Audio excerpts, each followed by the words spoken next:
Dahulu ketika agama Islam sudah menyebar di seantero bumi, maka selesailah tugas kenabian Nabi Muhammad SAW. Dan itu artinya, sudah saatnya untuk kembali ke haribaan Allah. Dengan turunnya Quran surah Al-Maidah ayat 3 yang menerangkan tentang sempurnanya agama Islam, berarti selesai sudah tugas Nabi Muhammad dalam mengemban risalah. Beliau kemudian mengisyaratkan perpisahan kepada para sahabatnya. Pada saat Haji Wada, Nabi Muhammad juga menyampaikan isyarat tersebut.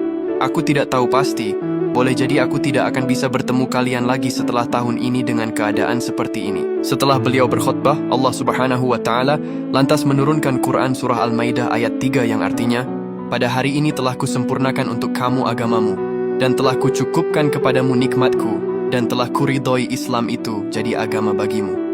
Quran surah Al-Maidah ayat 3. Pada saat turunnya ayat tersebut, sahabat Umar bin Khattab pun lantas menangis terseduh-seduh.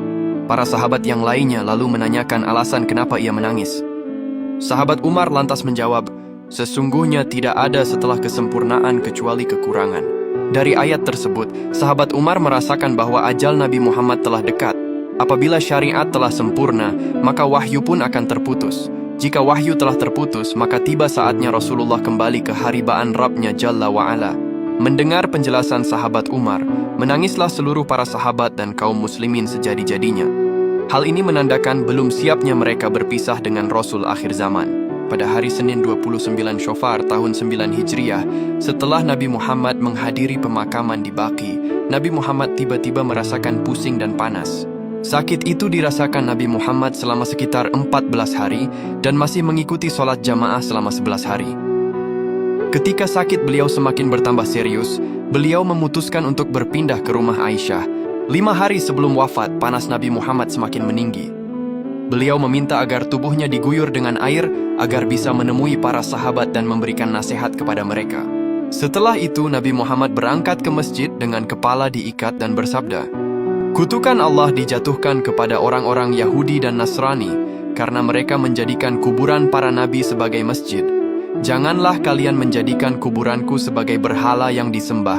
Nabi Muhammad kemudian melanjutkan sabdanya, "Barang siapa yang punggungnya pernah kupukul, maka inilah punggungku, silahkan membalasnya. Siapa yang merasa kehormatannya pernah kulecehkan, maka inilah kehormatanku, silahkan membalasnya."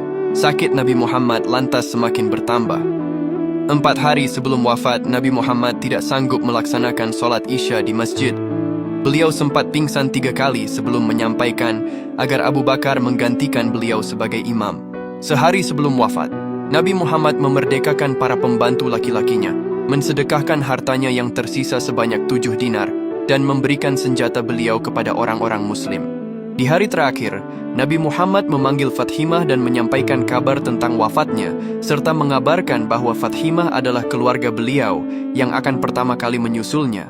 Nabi Muhammad juga memanggil Hasan dan Husain serta istri-istri beliau lalu memberikan nasihatnya.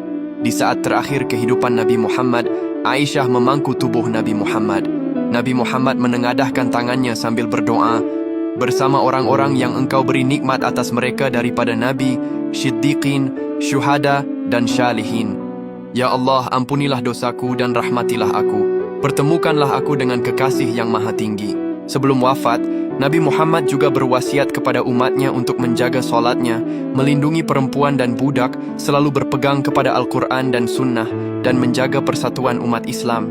Hingga di saat menjelang akhir hayatnya, Nabi Muhammad tak lupa tetap memikirkan nasib umatnya.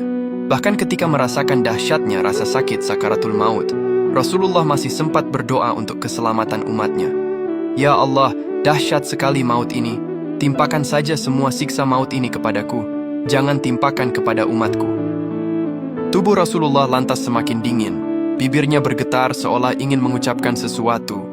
Ali bin Abi Thalib mendekati beliau, dan Rasulullah berbisik, "Jagalah sholat dan peliharalah orang-orang lemah di antara kalian."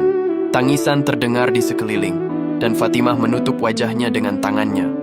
Ali bin Abi Thalib mendekatkan telinganya ke bibir Rasulullah, dan beliau berbisik, "Ummati, ummati, ummati, umatku, umatku, umatku." Dan akhirnya Rasulullah pun wafat pada hari Senin, tanggal 12 Rabiul Awal tahun 11 Hijriah. Duka dan kesedihan lantas menyelimuti umat Islam di Madinah dan seluruh dunia.